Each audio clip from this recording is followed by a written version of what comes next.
Welcome back into Foolish Club Media. I am Steven Serda. It's a Foolish Club post-game show as the Kansas City Chiefs take down the Houston Texans 23-14 in the divisional round of the NFL playoffs. Joined as always by my guy, Rocky Magaña.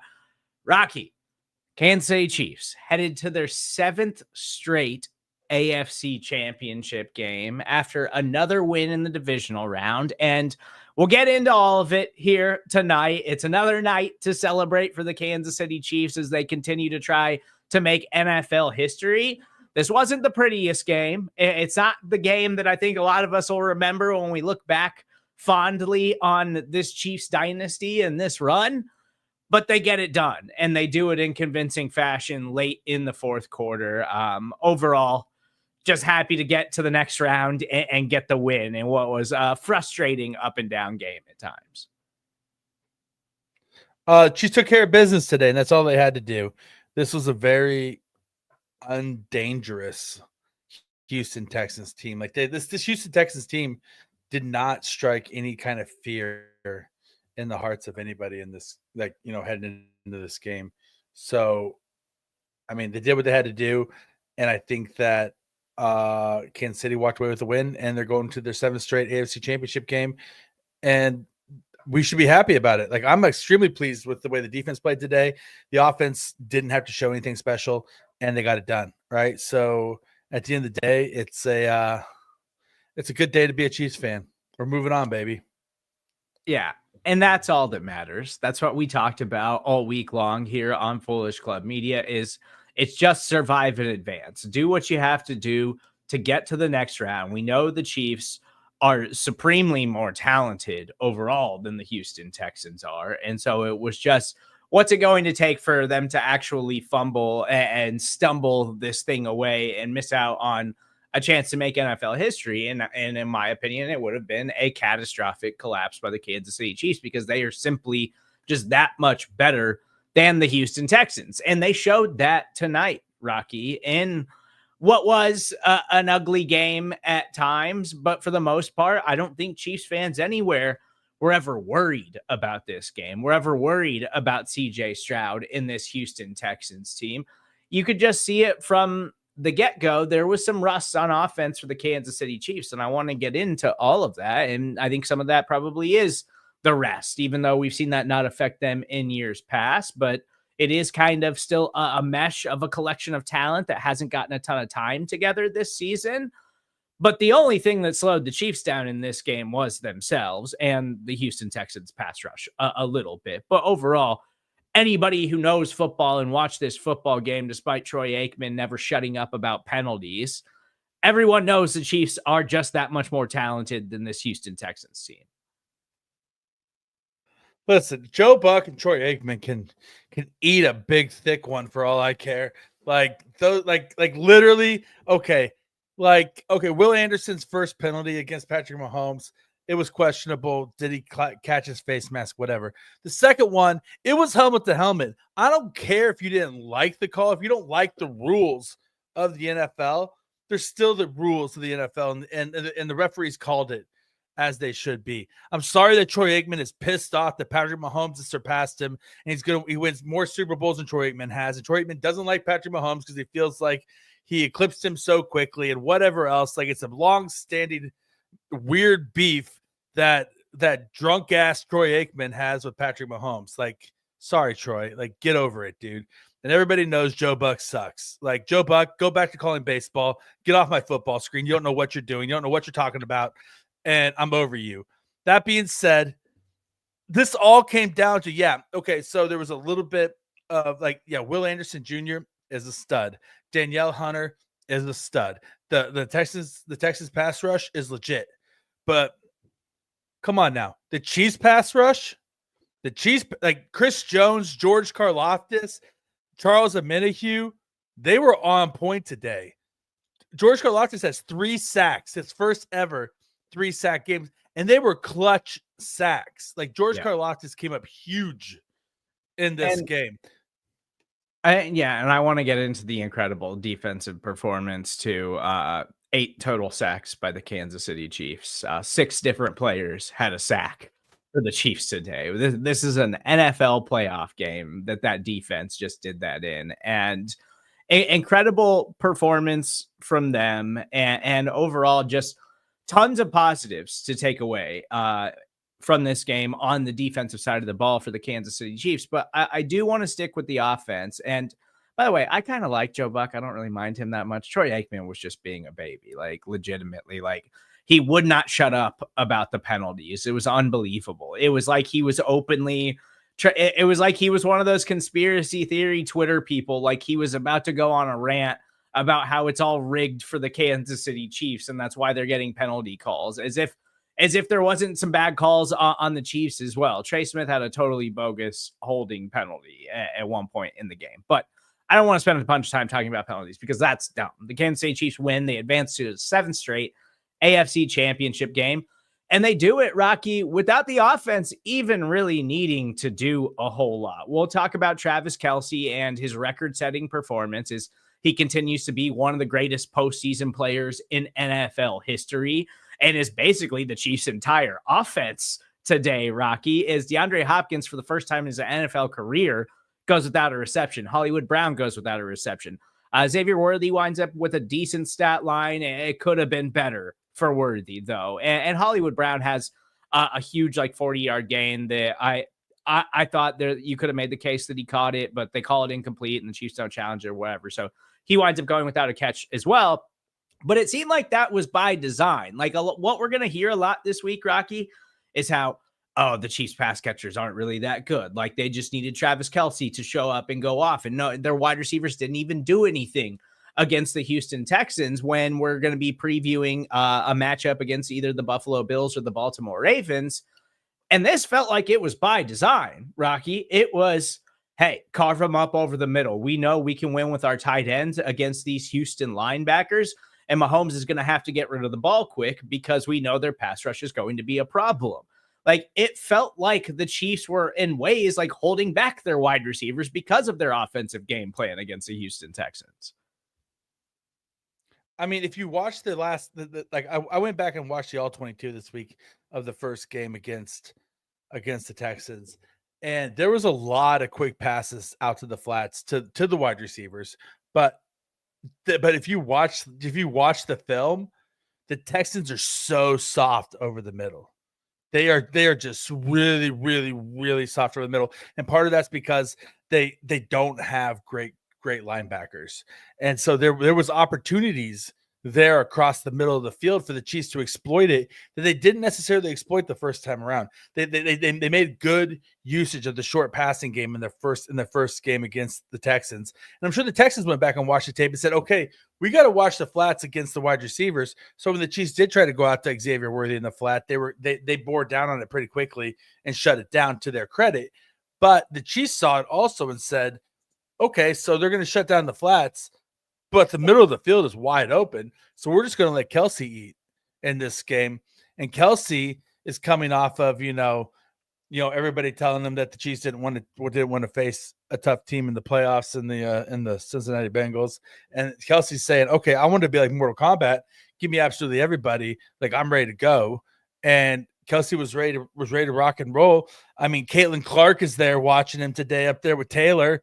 He's got superstars in the building watching him perform, and players play on the biggest stage, and Travis Kelce's one of the best to ever do it. And so, it's not surprising that Patrick Mahomes went to his security blanket in this game, right? Like in a game that was in a game where they did like you knew that the defense was going to be able to keep it close and that the Texans are not an explosive offense. For as much credit as CJ Stroud gets, they have not had a single come from behind victory this season. They've lost 2 leads in the second half and gone on to lose games, but they've not won a single game where they were trailing at the half this season. So with that, the Chiefs knew all we have to do is take care of the ball, and we're going to be able to put up enough points that they're not going to come out and just blow the doors off in the second half and come from behind, right? All we got to do is go out there and play smart football, and we're going to win this football game. And they did. And the Chiefs won by double digits. Like this was a very much meat and potatoes performance. Yeah. because that's all you had to do to beat this team. Yeah. And I totally agree. Like, the Chiefs know that this game is a game where they didn't have to show up and play their A game to secure a win and lock up another Arrowhead hosted AFC Championship game. It's about next week. Next week, what you're going to have to do against the Baltimore Ravens or the Buffalo Bills, like, they're going to have to play a lot better than they played against the Houston Texans. But this team has done more winning than any other team in the NFL over the last 7 seasons, and they know how to get it done. We've seen them do this over and over and over again, and that's why they win these close matchups, because they make less mistakes than other teams do, because they capitalize on the situations when the games matter the most, and in the most critical moments of the fourth quarter, they always seem to make a play. Chiefs going out and getting sacks in the fourth quarter and just piling them up. Patrick Mahomes doing what he has to do. They just blocked a field goal at the end of this game, Rocky, just for the hell of it, just to prove that they can, because they wanted to. Like, this team is that talented, and it is all about next week in this AFC Championship matchup against the Baltimore Ravens or the Buffalo Bills. But getting back to the passing offense, I am not concerned about the passing offense. I really wanted to see a deep ball to Hollywood Brown today, and we almost got it. It was just there. Maybe next week is a week that we see something like that happen. But I am totally fine with the Chiefs offense just looking functional and being this precision short passing game that we had seen over the last 4 or 5 weeks of the season. They did not totally look like that today at all, but they also just looked out of sync and rusty. And some of that is time off. I think some of that is them knowing that they didn't have to totally show up to this game and show up with their A game offensively, because the defense would probably be able to pick them up. And that's certainly what happened. But you're going to need everybody to step up in the AFC Championship game. You need those guys to make plays. And the offense just has to generally look like a smoother operation. The offensive line, for the most part, they gave up 3 sacks in the first half of this game, Rocky. Joe Thuney was struggling against Will Anderson early. Will Anderson's a very talented player, but they did sure things up in the second half. Mahomes didn't get sacked in the second half. He was still under a lot of pressure, but the Texans run a lot of blitz. They got a lot of guys that can come at you and get after the quarterback. And so that's expected from a pass rush like that. But they did kind of find a rhythm in the second half where it's like, okay, if you can get that from them for 4 quarters in an AFC Championship game and you can make it back to another Super Bowl, this offensive line is at least serviceable enough the way that it is playing right now. Yeah, I mean, for all intents and purposes, you're not going to face a better pass rush than what Houston has. You may face a better secondary. You may face a better offense, but Houston has a really, really, really good pass rush. And we did see Thuney struggle a little bit early on. I think you saw a little bit of him being a guard and not a tackle, right? You saw that. Like there's a reason why he's a left guard and not a left tackle in this league. For as much of a battler he is, as much of a warrior he is, and as clutch as he's been for this team down the stretch, he's not an all-pro left tackle. He's a serviceable left tackle, and that's all the Chiefs need on most days. But you saw early in the first half that a really, really tough matchup. Will Anderson Jr. is a legit blue chip stud pass rusher, right? And so it makes sense that Joe Thuney would struggle against him a little bit, especially in the first half, right? Where he's kind of getting acclimated a little bit to an elite talent.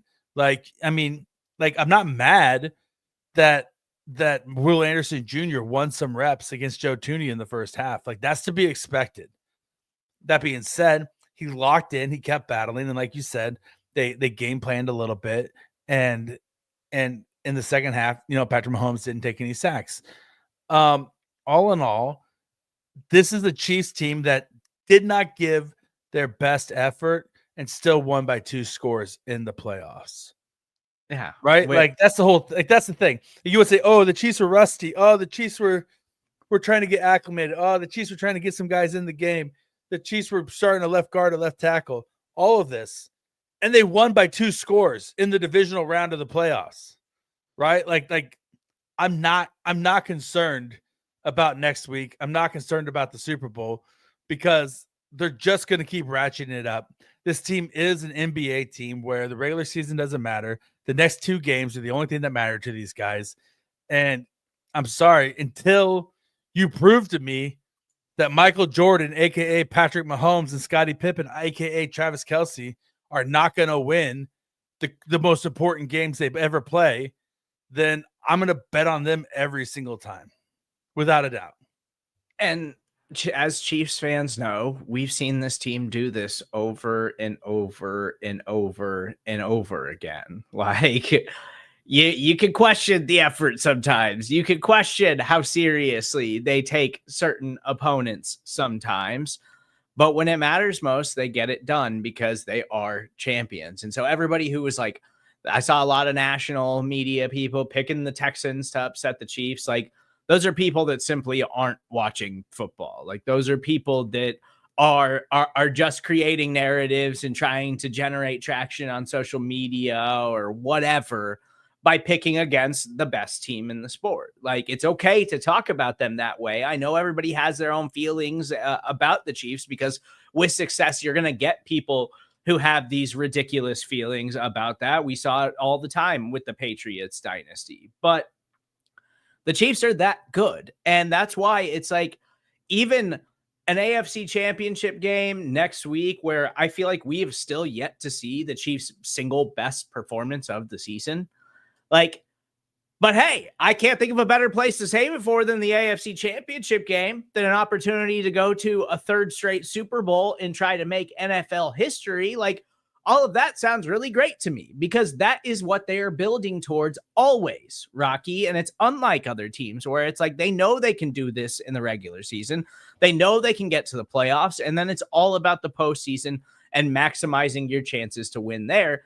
And the Chiefs do that better than anyone else in the NFL. And it is not even close right now, Rocky. But I do want to get to the defensive side of the ball, because they deserve all of the love tonight, Rocky. And I see tons of you guys in the comments. We'll get some of your observations before we get out of here tonight. But Chiefs defensive line, there was one drive, Rocky, to start the second half by the Houston Texans. There was maybe one of the single most infuriating drives I have seen this defense play in a long time. It was just 15-play scoring drive by the Houston Texans. And even through all of that, they take up over 10 minutes off the clock and get it to, within a couple of points. But at no point was I ever like worried that the Chiefs were going to lose this game, or no point was I ever like frustrated and like, oh no, they're letting it slip away or whatever. But I was so frustrated by that because we saw them winning in the first half. We saw this defense doing what it needed to do. Trent McDuffie, who leaves the game early, goes in the blue medical tent, comes back in, immediately makes a play on Nico Collins. Trent McDuffie was his incredible all-pro self again today. The Chiefs secondary was as good as it had looked in a long time. Jalen Watson coming back in and looking strong in his first game back. But that one drive, it was just run, short, quick pass over the middle of the field. Run, short, quick pass over the middle of the field. And the Chiefs just couldn't do anything about it. They couldn't get off of the football field, and it was so frustrating. But then in the fourth quarter, it all changes when they need it the most. Spags dials up all the blitzes. He's bringing everybody. And CJ Stroud just gets sacked over and over and over again. Again, 8 sacks by 6 different Chiefs today. It was one shy of tying an NFL record in a postseason game. Unbelievable performance by the Kansas City Chiefs defense tonight. Yeah, I mean, if you watch this the game where the Chiefs played previously against the Texans, when the chips are down, CJ Stroud actually makes some like kind of confusing decisions. Like there was that drive last game when the Chiefs when the Chiefs played against the Texans earlier this year when the Texans were down by 1 score and they got down to the Chiefs 10-yard line. And CJ Stroud tries to keep the play alive and he scrambles around and it ends up like just running out of bounds 3 yards behind the line of scrimmage. Right. I think you see like CJ Stroud a couple of times in this game just kind of took some confusing sacks and just kind of made some confusing decisions in high pressure situations. Most importantly, And I don't know if his coach if DeMeco Ryans hasn't given him the go ahead to call a timeout on the field, if he doesn't have permission to take a timeout or what. But in that fourth down where they decided to go for it on like 4th and 10 or whatever it was, and then they had like 5 seconds on the clock when they got to the line of scrimmage, like somebody in the Texans organization has to take a timeout there. If it's not CJ Stroud, DeMeco Ryans does. Like that was just such an S show of a play that as a Chiefs fan, I was rejoicing, at home. But I think you see the difference between the Chiefs and every other team in these high leverage situations where the Chiefs have been there before, right? Like there's not a situation that the Chiefs are going to find themselves in where it's not old hat to them, right? They're not going to panic in any situation. Are they going to play their best football all the time? Maybe not. But honestly, they won the Super Bowl last year. And do you feel like they ever played their best football? Right? Like they like it was an extremely up and down I think season for the Chiefs. In the AFC Championship game against the Ravens, I would say. Yeah, so maybe, I would say they probably played their best football there, but they probably didn't play their best football in the Super Bowl. Honestly, for a lot of that game, it was kind of up and down. But the difference is that they've been there before. And I think that as Chiefs fans, we really, really, really want the 2018 Chiefs to just go in there and knock everybody out by 5 scores, right? Like we want this offense and this Chiefs team that's just going to go out there, outscore everybody, light up everybody, and just get that. We want the Chiefs to be Mike Tyson, right? But they're that guy that gets that rear naked choke in the second half and just works for position slowly throughout the entire third period until they get their arm in position and it chokes the person out and wins every single time. Like it's not flashy. It's not altogether sexy, whatever you want, but they're the most effective winning football team in the history of the NFL, which is why they're going to get a three-peat this year. I'm sorry, like they're not going to win sexy in every single game, but they're going to win every single game. And I mean, I'm okay with it. I'm not sitting here complaining. Yeah. I'd rather win ugly than lose pretty. No, and I said this week, I was like, I think they're finally going to get over 30. And obviously that was just a little bit too optimistic, but that's just not this team anymore, Rocky. Like they're just not going to go drop 35 points. Like they don't need to because they're so well built across the board. Like special teams had an amazing impact on this game from the very start. Nico Remigio with a massive 63-yard return to start the game.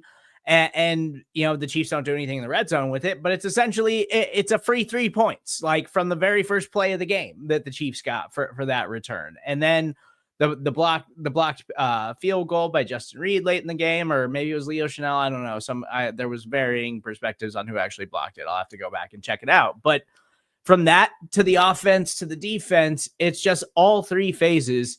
This team is great, and they are capable of winning in every area of the game, where a lot of teams, it's like they don't take special teams that seriously, or we lean on the defense or the offense or whatever. Like there's just no inefficiencies and no glaring holes in this Chiefs team at all, Rocky. And I think we still have yet to see their best offensive game of the season, but I would not be shocked if that's what we get from them in the AFC Championship game. But it does feel like the defense, after playing down midseason, after kind of putting it together down the stretch here at the end of the regular season, now getting Jalen Watson back, it feels like the defense is something that we can count on again and something that we can believe in with the way that they played today. And I know the prospect of Houston Texans offensive line, or like the Buffalo Bills offensive line, which is really, really good. The Baltimore Ravens offensive line, which is young, but has gotten better as the season's gone on. Like those are better units than what you were going up against this Houston Texans team. But all of these guys are experienced, Rocky. All of these guys have won Super Bowls. All of these guys have played on the biggest stages in the NFL, and all of them have experience that some of these other guys simply don't have. And all of them have gotten where they want to go. And that's why we see them step up. George Karlaftis was an absolute animal in this game, Rocky. Hell, Felix Anudike-Uzomah got a sack in this game, Rocky, and that was with Chris Jones having an impact, and he had an early sack, and then Chris Jones was just causing pressure all day long. Mike Dana got into the mix there. Charles Amenahu, like Tershawn Wharton. Like, it was just a straight up dominating performance from the defensive line. And with that secondary finally healthy, I am fully bought in to the Chiefs defense. Oh, 100%. I will never grow tired of watching Chris Jones cry during the national anthem. You want to make me run through a GD brick wall? Like, just show me Chris Jones crying during the national anthem. And I am fully convinced that he is going to destroy any human being put in front of him in every single football game. And yeah, 100%, dude, FAU getting a sack was huge. I mean, like, it was just everybody was getting a piece of the pie today. They literally could not stop the Chiefs pass rush. And hats off to Spagnuolo. He knew what levers to pull when, and he knew that with CJ Stroud still only being a second-year quarterback, that he could blitz him, and he was going to struggle to pick up the blitz. Like, CJ Stroud is still inexperienced enough that you can fool him at times. And you saw that with that blitz that Nick Bolton had, where he just was completely untouched up the middle and got home on it. I mean, there was multiple times. Najee Johnson had a really nice blitz in this game. Like, Steve Spagnuolo knew exactly what levers to pull and when he had to pull them, right? And yeah, sure, there was that one long drive that they had to start the second half, but even with that drive, like, you didn't like you just felt like Steve Spagnuolo was in control of the situation, and that Andy Reid was in control. Like, you never thought that this game, like, it just felt like Chiefs had control of this game the entire time. And yeah, they were gonna, even if they were going to play a little soft and the Texans were going to make a play here or there, like, the Texans, they're not an explosive team. Like, they could be a good team, but they're not an explosive team. They're not just going to rattle off 3 unanswered touchdowns against you with like 99-yard touchdowns. Like, it's just not who they are, right? And so, especially without Tank Dell. And so there was no real concern that the Chiefs were just like, okay, make them go on long drives. Like we'll play soft, we'll blitz, we're going to make them earn every single inch that they have. And we don't think that they can sustain it long enough. Yeah. And then stop us enough to keep us from winning this game at the end of the day. Yeah. Offensively, this Houston Texans team simply just doesn't have enough players to beat the Chiefs. Like, they don't have enough playmakers without Diggs and Tank Dell in there. Like, they're simply too short-handed at wide receiver at this point in the season.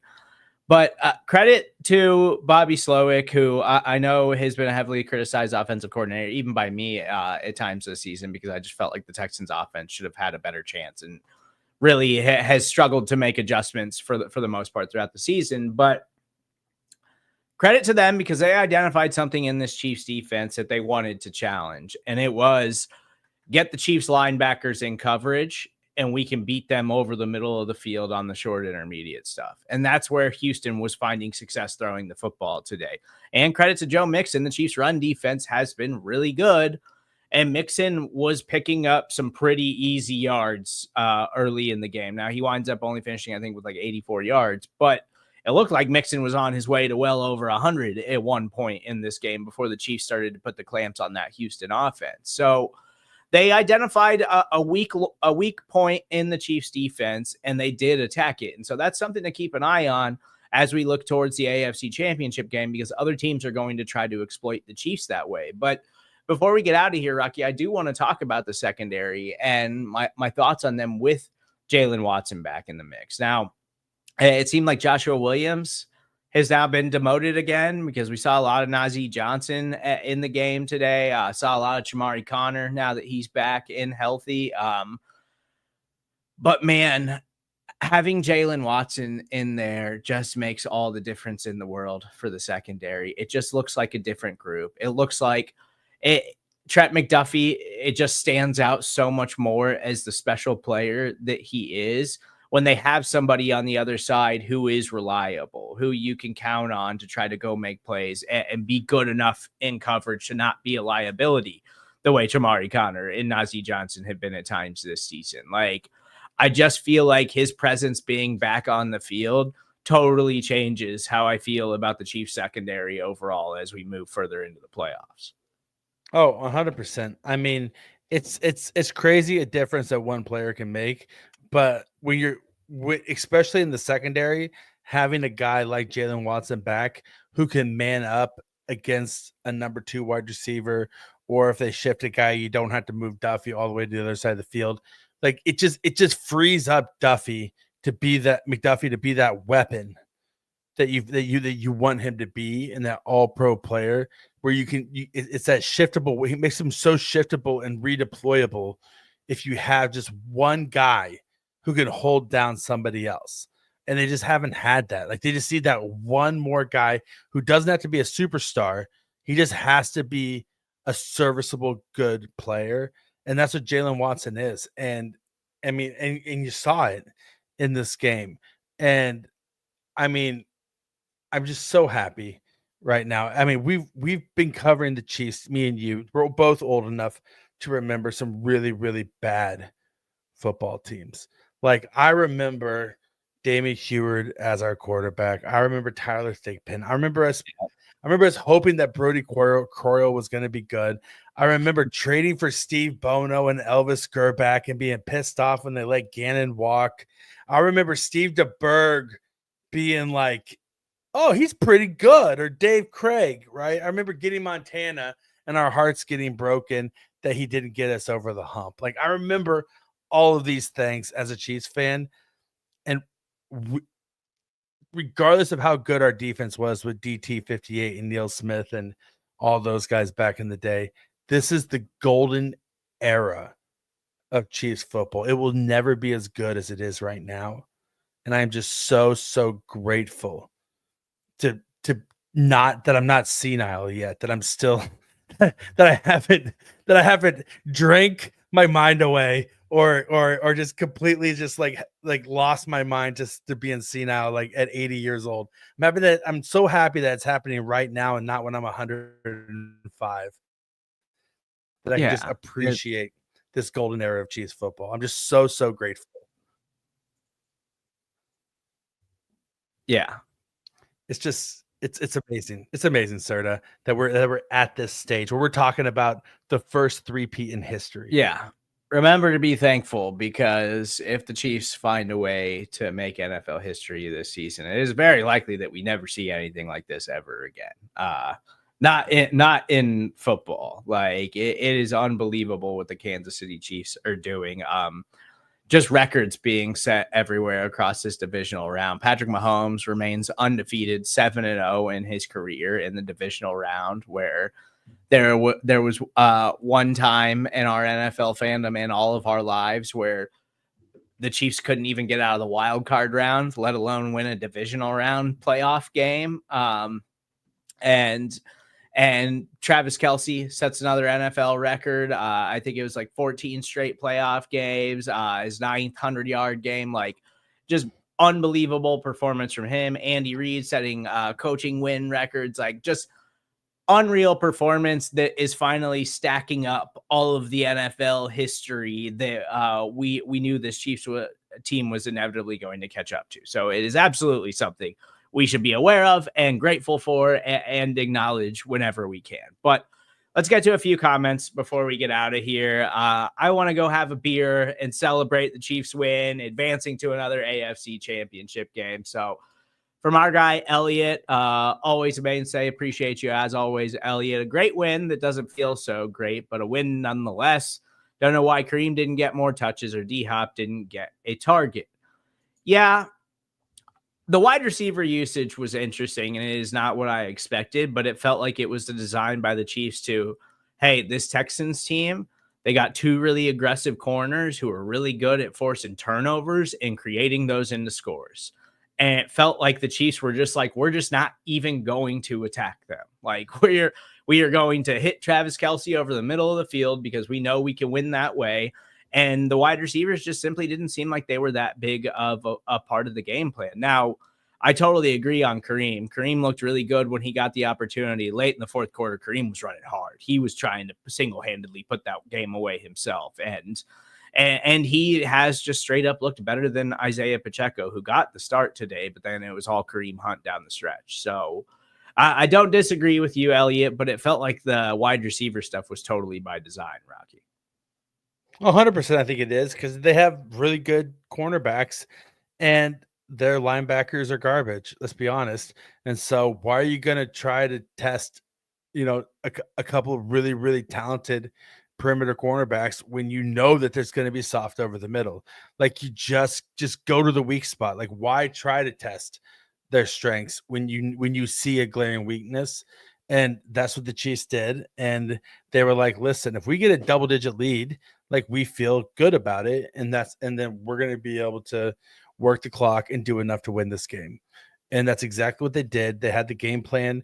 They came in, they executed it, and like, they did what they wanted to do today, which was control the football game, control the tempo, control the style of football that was being played, and then walk out with a comfortable victory. And so, sure, would I like to see D-Hop get the ball? Yeah, sure. Would I like to see Hollywood Brown get the ball? Sure. Am I upset with how the game turned out? Nope, not at all. And with Kareem, I 100% agree with you.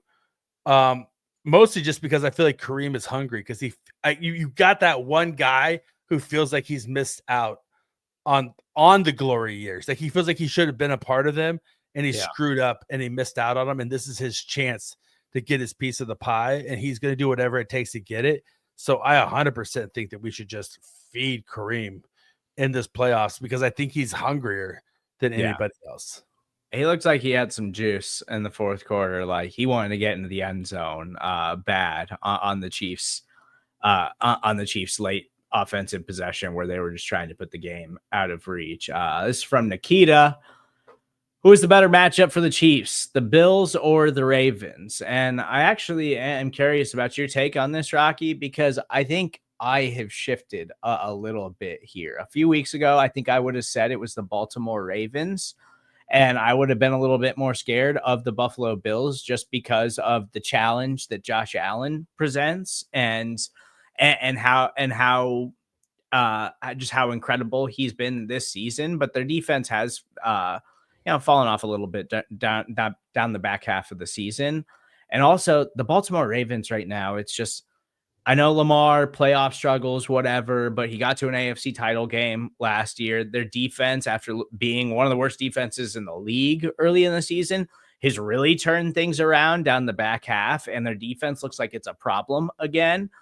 And their running game and the way Derrick Henry is running right now, and Lamar is opening everything up for him. Like, I kind of think the Ravens are the scarier overall team compared to the Buffalo Bills.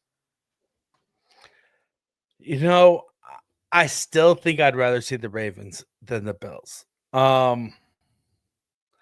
Just because I'm less afraid of Lamar. But when I say that, like, I'm not really afraid of either one of them in the playoffs. Right, because I feel like the Chiefs have seen both of them enough that they know how to contain them. They know exactly what these guys are going to do. Like, Lamar's going to keep the play alive. He's going to get his yards. You got to contain him. You got to protect the boundary. You got to corral him and then force him to pass the ball down the field. Josh Allen, he averages 8 yards a carry up the middle and 1.5 yards a carry outside of the tackle box. Okay. Once again, keep him, just penetrate up the middle, put Chris Jones up the middle, attack up the middle, force him outside of the pocket, and you can contain and stop Josh Allen. And so, gun to my head, I think I'm less afraid of the Baltimore Ravens, just because I feel like Josh Allen is, I don't want to say a better quarterback. I feel like there's more on the line for the Buffalo Bills fan base and organization. Like, they feel the need to get over the hump more. So they're more they're more frantic about it, which makes them more dangerous. They're that cornered wild animal Yeah. to an extent, right? And I don't It's want to deal with a cornered wild animal. and I do think that it feels like Josh Allen having an insane season, and we've seen him put up crazy numbers in the postseason. So it's like it feels like he's the one, like he's the guy that could really end this thing. Like he's the guy that could really drag this Buffalo Bills team and make it some incredible plays. And for as amazing as Lamar is, he hasn't put up huge numbers in the playoffs. So I don't disagree with you there. And 6 weeks ago, I would have said, give me the Ravens easy, but I just think that they're playing really, really good football down the stretch. And I think they've got a little bit more talent overall than the Buffalo Bills do. So we'll see what happens in that game. We'll see who the Chiefs are going to play in next week's AFC Championship game. And we'll have all that for you here at Foolish Club Media. So make sure you stay locked in right here. We'll be back on Monday, fresh live episode of the Daily Fix. Next week, we'll have new episode of Beach Season, Brian's World, Show and BK, everything you could hope for as we turn towards another AFC Championship game for the Kansas City Chiefs. As always, please make sure you subscribe, rate, and review everything that we're doing here on Foolish Club Media, and head over to our YouTube page and subscribe there. You can follow Rocky on Twitter at Rocky Magaña. I'm Steven Serda. That's where you can find me. We will talk to you guys next week as we prep for another Arrowhead Invitational AFC Championship game.